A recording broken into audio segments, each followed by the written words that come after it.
Hi Daniel, this is Glow. Welcome to my new channel Unbekannte Musiker und neue Talente, Unknown Musician and New Talents. I'm very glad to see you and let us start for the interview. Hi, everybody, and thank you for having me here. I'm very glad to be on this platform. I have some questions about you and your career. First, general questions about you and your career. Can you briefly introduce yourself and tell us how you go into music? I am Daniel Palatine, and I've been making music for a long, long time. I'm a musician and a songwriter. I've been playing drums mostly throughout all my life. I don't know, maybe I had like 100 bands, I don't know. A few main projects. One was called Delibra, and one Alumath, which was the last one until I started this solo journey. And I don't know what else. I also studied at the Conservatory of Music, graduated there, and I also teach music, but that's another life. That's that's another part of my life. What inspired you to become a musician? Oh, definitely MTV, I guess. Yes, I used to be kind of locked on a television when I was a kid, and always all day watching music videos. Um, I was pretty much all of my early youth. I also remember having this, cassette recorder with the radio inside, and I used to pretend to be a radio speaker.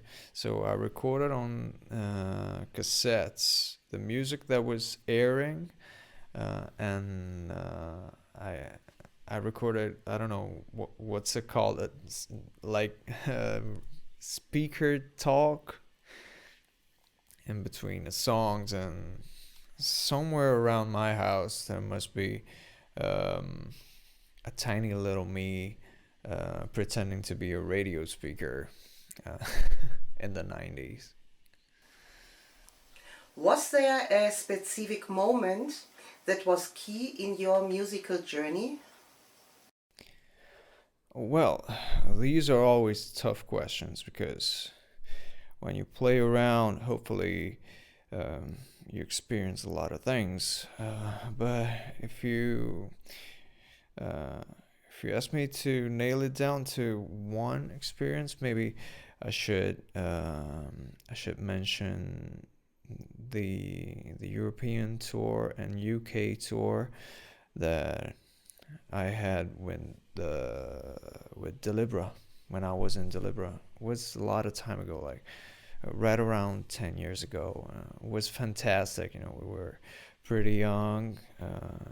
The whole punk rock, um, I don't know, facade. That was great.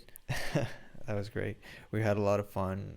Met a lot of very wonderful people who cherished our music, and it was intense. It was definitely one of the best experiences in my whole career. How would you describe your musician style? Oh yeah, there you go. Well, that again has forever been the hardest question to answer, and I guess it's not only a problem for me, but for almost every artist out there. In the beginning, I used to call my music some kind of alternative music. Then I realized that the word alternative was becoming kind of pretentious. So I started to focus on the things that I wanted to make without giving myself a label. And then right away, the no label kind of label became the most popular label. So I ditched that, and right now, if you ask me, I would say I am kind of a rock artist. I revolve around rock music, and it's fine for me. Um, I think I'm kind of sure that people who will like my music uh, will come up with a catchy name for it, and it will do the job for me, I guess, if it's funny enough. Which artists have influenced you the most? Oh, that's easy. That's easy. I am a Seattle guy. Yeah. I've been deeply influenced by the Seattle scene, the so-called Seattle sound, the whole scene from the early 90s, like Nirvana, Soundgarden, Alice in Chains, and I don't know, Mudhoney, Green Reaper, Tad. All those bands are the main source of musical inspiration for me. If I had to pinpoint one band, I would say Nirvana, but that's kind of wrong because my music has never been my music has never been as influenced by Nirvana as my artist persona has been. The artist that I am right now has been more influenced by Nirvana than the music itself. For the music, yeah, I always listen to the most strange music around if I can find it. I've listened throughout all my life to I don't know dance music, jazz, and whatever. Or I've been playing in bands, in metal bands. I've been a death metal drummer for a part of my life. Brutal, um, uh, black metal. That's been a part of my life, pretty significant part of my life. Um, I mean, I like too much music, and I'm kind of upset with myself that I don't despise a lot of music that I should despise, but I don't. I don't know if it makes sense somehow.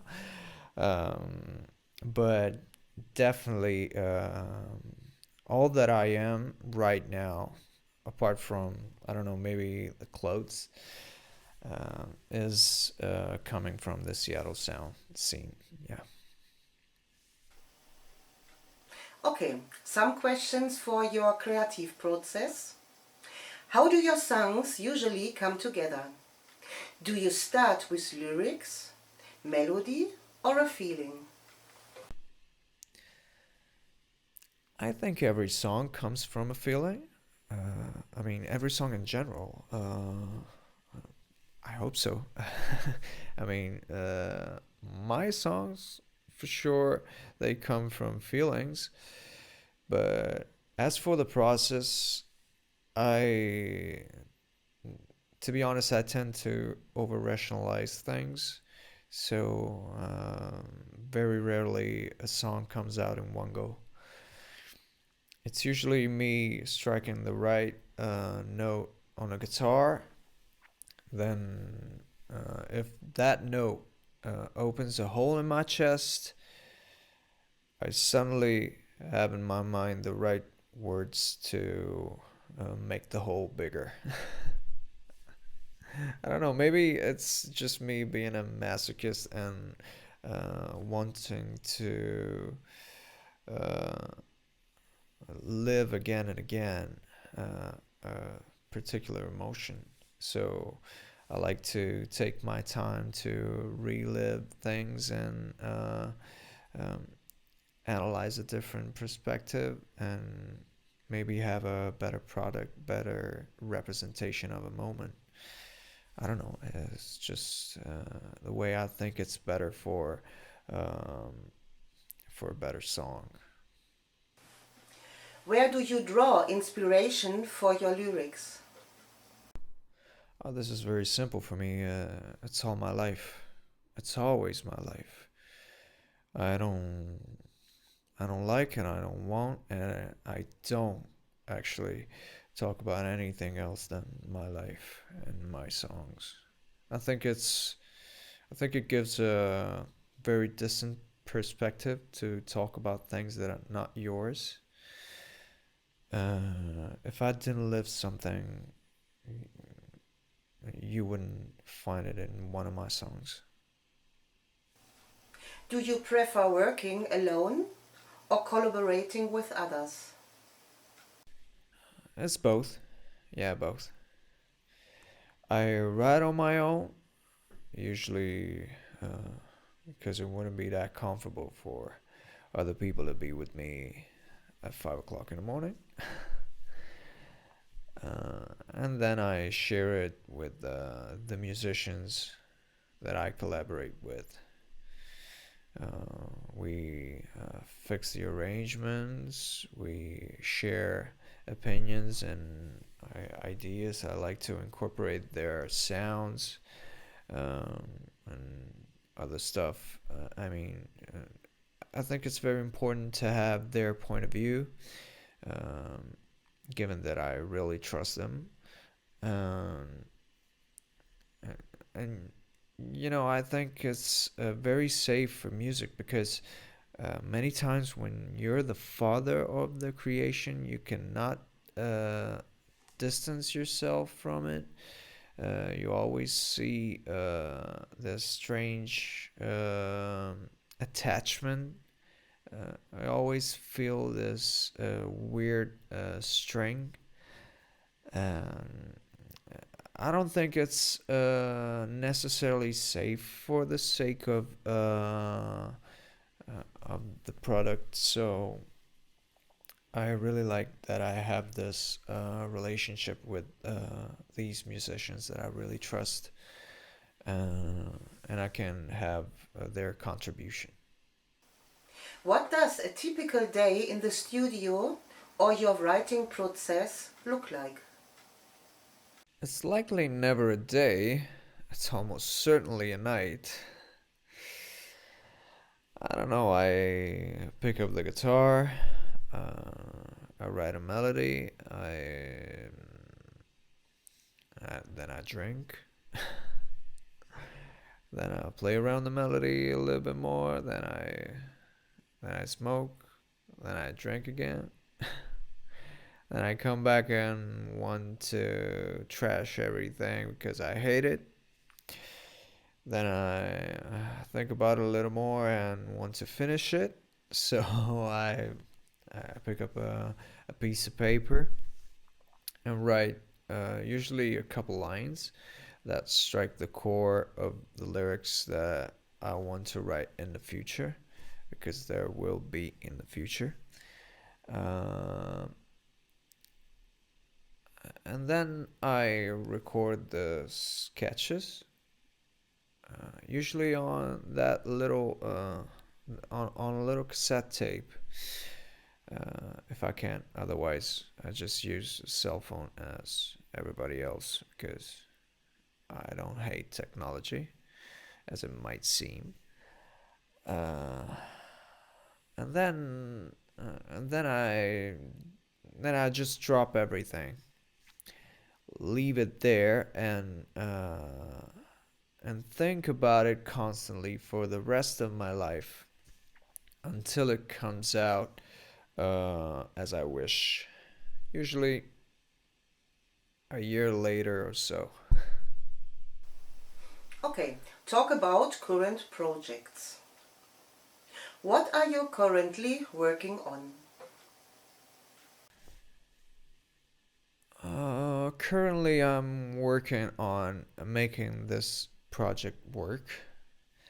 And by this project, I mean this solo project that I started. This is the first time for me. I've never experienced this.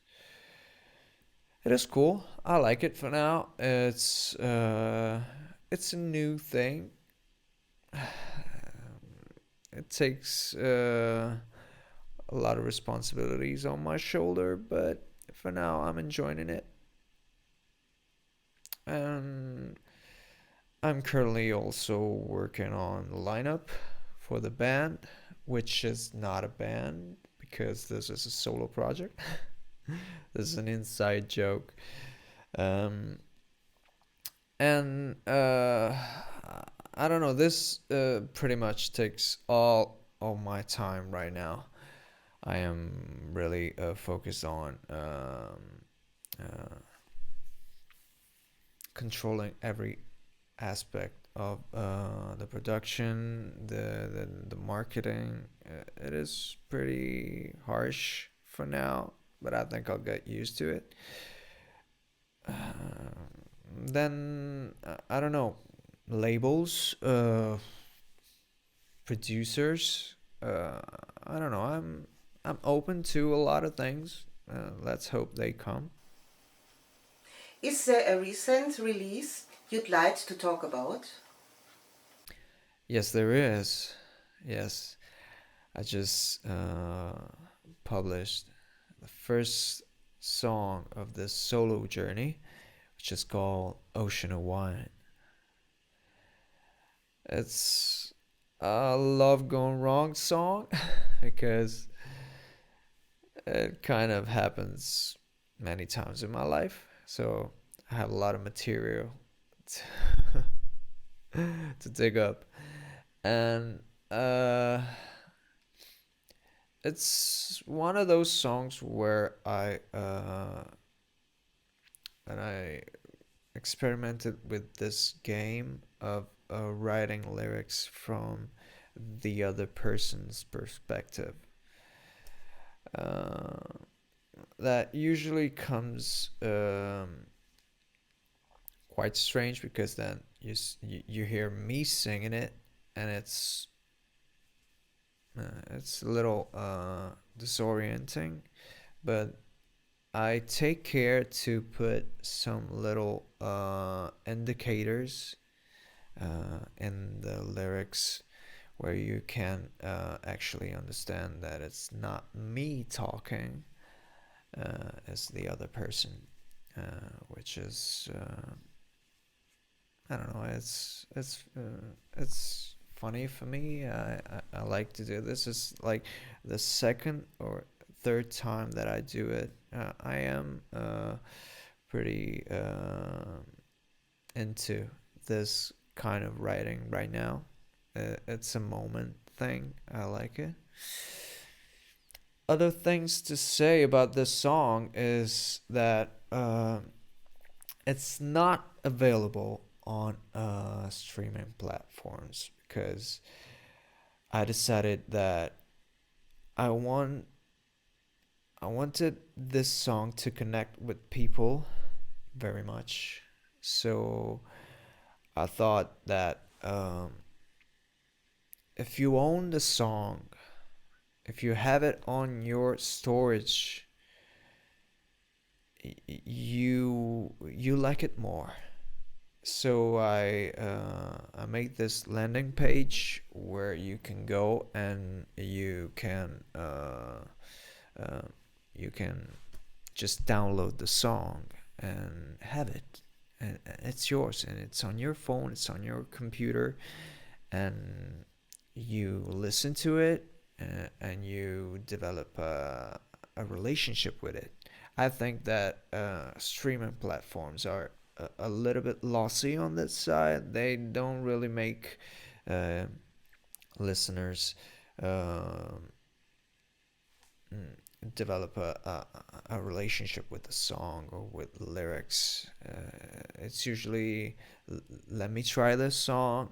Either I like it or not, then I stop it and things. If you have it, you want to go to the end and maybe hate it, and it's fine, but at least do this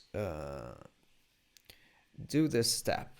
Just go through the whole song, and then you figure out if you like it or not. This is the strange thing that I'm trying right now. I uh, I am kind of I'm kind of sure this will work out fine. And if it doesn't, I don't know. I like the idea, so that's it. You can go and download it. It's not going to be on streaming platforms, at least for now. Uh, I don't know. It's not a decision like 100%. It will never be. I don't know. For now, it isn't. What does your latest song or album mean to you personally? Oh, well, again, it is uncertain.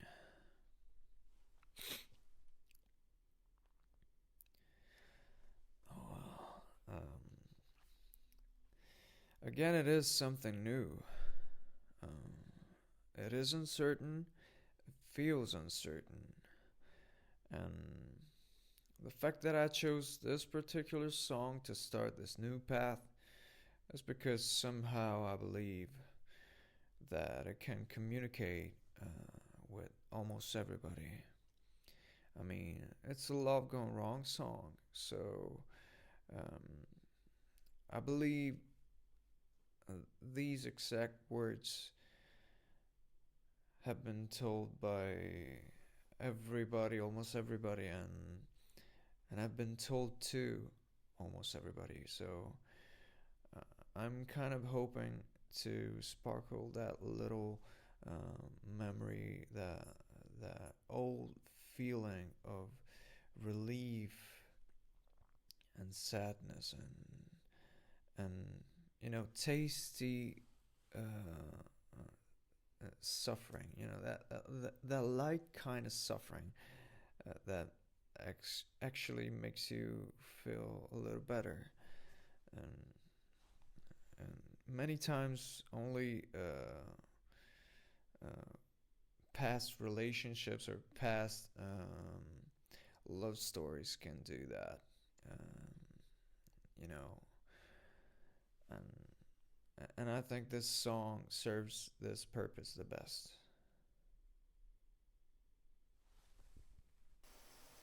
What message or emotion do you hope to convey through your music? Ooh, that's a difficult one to answer, actually. I think I like the idea in general of my music being used as kind of a tool by others to find the emotion they needed or the words they needed right in the moment they need them the most. I like this whole idea of my music being this great filter in other people's lives. And to be honest, I actually think this is some kind of a purpose that everyone who wants to be called an artist should have. I think artists should make this service to society of finding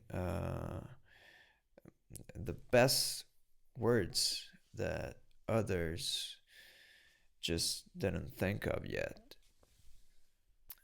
If you want me, on the other hand, to pinpoint a specific goal that I want to convey with my music, maybe it would be deepness.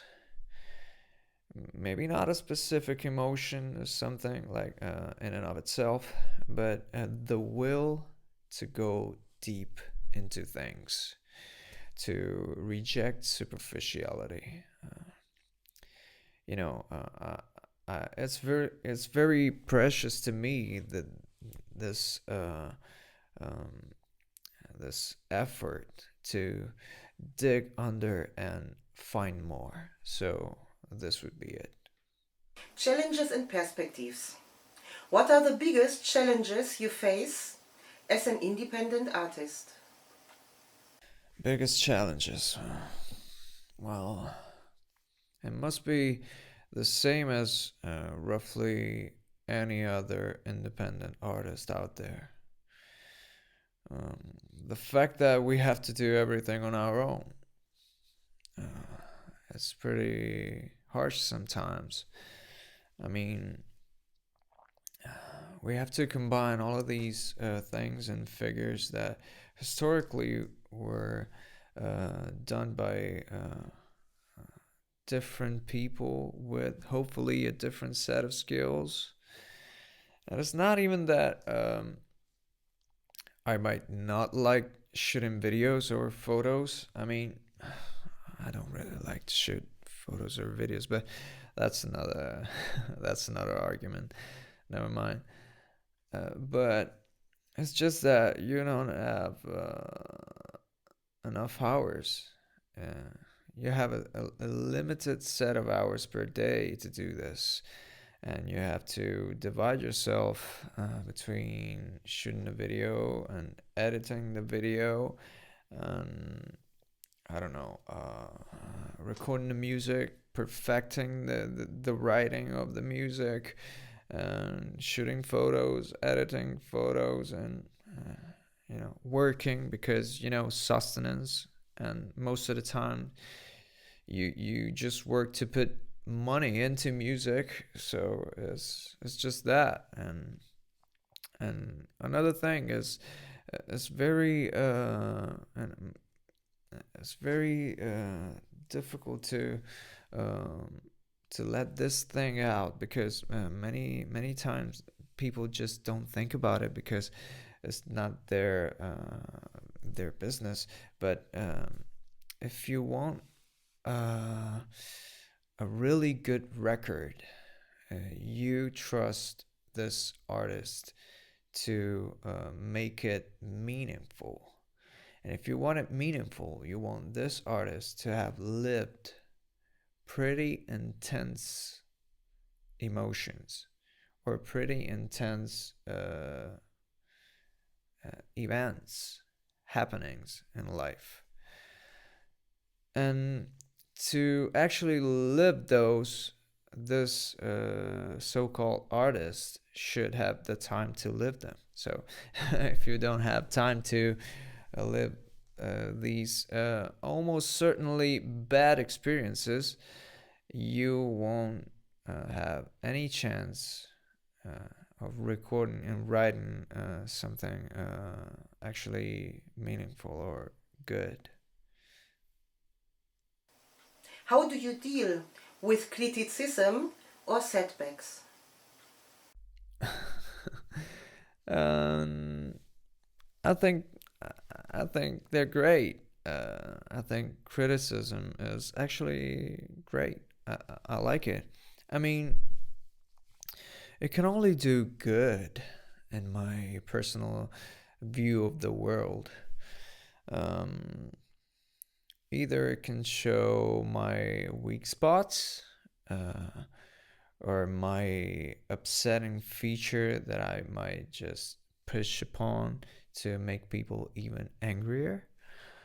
Or in the worst case scenario, they can, if they're really funny, they can make me laugh. So I like criticism and setbacks and all of that. It makes it spicier. What role do social media and streaming platforms play in your career? Well, despite what I said before might have seemed as some kind of criticism towards social media, I don't hate them. I think they're a great tool for artists. I think there's the potential there to make an artist actually free to do the music they really want, and without any restriction or you know big label that controls the music or the releases. That can be really great. You can be close to your fans, to people who love what you do. Even if actually it is going the other way, it seems to be going the other way. Social media is making music and art in general um, revolve around itself. So everything is starting to be a copy of a copy, which is a downside, unfortunately, because every artist is looking for the right trend to make their music go big, and it's actually a pretty legit desire. I mean, I cannot talk bad about it. I cannot bash on it. It is what you work all day on, so you must have the possibility to dream, and if it means to please an algorithm, then you might try, and then maybe your music sounds the same to everybody else. But I mean, it's part of the game, it seems. But I actually see a lot of potential. I've always seen a lot of potential regarding music and internet in general. So yes. About streaming platforms, on the other hand, I I must say I don't really enjoy them. Uh, I kind of think they make music more disposable. They make you think that music or art is effortless, that anybody can do it with snap a finger, and that's it. So you don't develop a connection with it. You don't love it anymore. As I said before, regarding the way I chose to publish Ocean of Wine, I want people to actually own the piece, the media, because they would develop something, even hate towards it. It's better than numbness. And I think that streaming platforms, even with cinema, have done the same thing, developed numbness into every one of us. You get thousands of hours of really high quality cinema uh, in 1 second, and it's all uploaded, and you can have it, you can binge watch it for like 3 days, and 2 weeks later you don't remember what you watched. And I think it's pretty bad. I mean, I'm a victim too. I've been a victim of mostly streaming platforms for cinema. uh, I don't think I've ever used streaming platforms for music. I don't. Yeah, maybe I never used them. I've had my music on them. My music is still on them, and it's been label agreements, and it's fine. I don't hate anything because everything is fine and everybody's great. but um, but if I can decide right now, I want it to be free of platforms. So I don't have I don't see any good coming out of streaming platforms for now. But I'm willing to be wrong. If I'm willing to be proved wrong. How do you see your future in the music industry? Well, I don't really know. I think I'm open to many things, like staying independent or having an independent record label or other things or major labels. I don't know. Whatever comes, it's fine. I mean, since I was a kid, my real goal in music, uh, talking about achievements, was just to play festivals. Big, loud, messy festivals, rock festivals. And uh, I grew up watching them like all day, every day. And that's what I would like to do. If you give me festivals every year, I won't ask for anything else. I mean, that's all I care for. Playing big, loud festivals and having great people and meeting great people, connecting with great people who really care about music. Uh, they care that much about music to come into the mud to listen to yours. So that's really great. They are great people. And nothing else, basically. I mean, all the rest about star system and things and red carpets is, I think it's just smoke. See, I'm still very punk. Okay, let's go to the personal and fun facts. What do you enjoy doing when you are not making music? I like many things. I like geopolitics. Yes, I don't know why, but I really like geopolitics. I like to stay informed about it and read about it. I think it's due to my other very obsessive passion about the Roman Empire and classic history in general. I also like pool. I like pool very much. It's maybe my favorite game. I like pool very much, and I'm decent. I mean, I was a little better, but I'm a decent player, pool player. And now I don't have that much time to play anymore. Uh, but but I enjoy it when I can. And hand sewing. Yes. I like. I mean, I like to make like ties and pocket squares.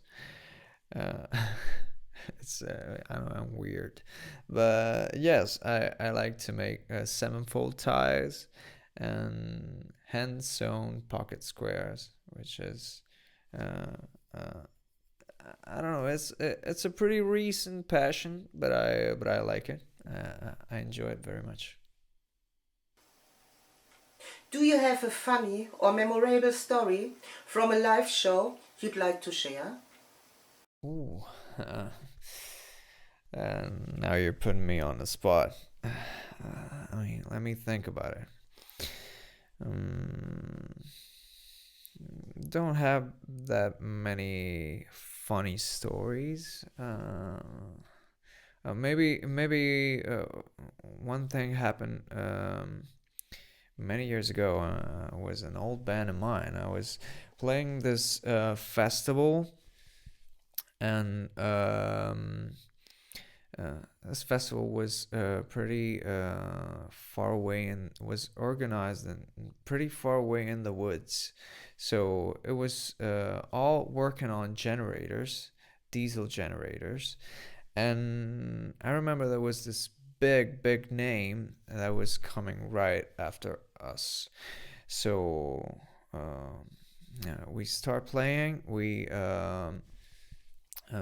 come down the stage, and it was time for the headliner, and everybody was waiting, and it was great. But the organizers just ran out of diesel, so at this point, everything shuts down.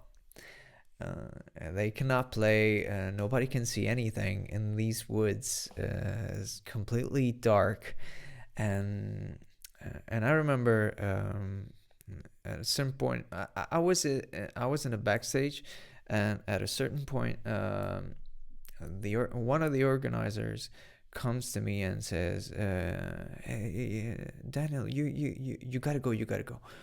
And I don't understand what should I do. You have to save the festival, please. Save the festival. I mean, save the festival. I mean, let's not exaggerate, but it was actually a pretty difficult situation. They told me, get on the stage. You have the only acoustic instrument. So if you play drums, that would have been a drum solo for the entire time. We hop on a car, drive to the town, and get diesel and come back. You play this solo for the whole time. People hear the drums and they will stay charged. They will wait, and then the concert will continue. So they just grabbed me like by the arm and throw me on the stage, and I was in complete disbelief. I didn't know what to do. I was actually pretty young, like 19, I don't know. And and I started playing, and I started doing this drum solo, cheeky drum solo, trying to get people involved and respond to what I what I was sending them.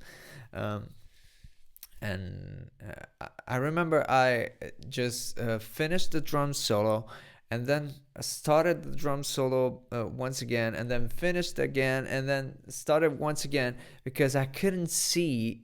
I heard cars, but I couldn't understand if it was the organizers or just people passing by on the road. So it was a mess. It was like 20 minutes of continuous drum solo, or not even continuous. I mean, it started, then it finished, then it restarted. It was a mess. And at the end, I mean, people were kind of cool with me. They thanked me with a couple of beers, and it was great at the end. The concert went through. But I had the chance to meet all of the people in the headliner band, because they appreciated the effort. So it was cool. What's one thing the world should know about you that they can't hear on Spotify? I mean, if they're not on Spotify, there must be a reason. I mean, right now there's nothing on Spotify, but I mean,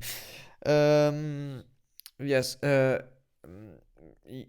Maybe you should know things that are not on Spotify about the artists you like, the musicians you like. Maybe you shouldn't know too much about them. So I wanna do this and say nothing that isn't available to download or on Spotify, you should know about me and about anybody else. Okay, Daniel, thank you for this nice interview, and I hope you will do some more songs, cover songs, or by your own. And yeah, I'm looking forward for your next step. Have a good time. Bye. Thank you so much for having me here.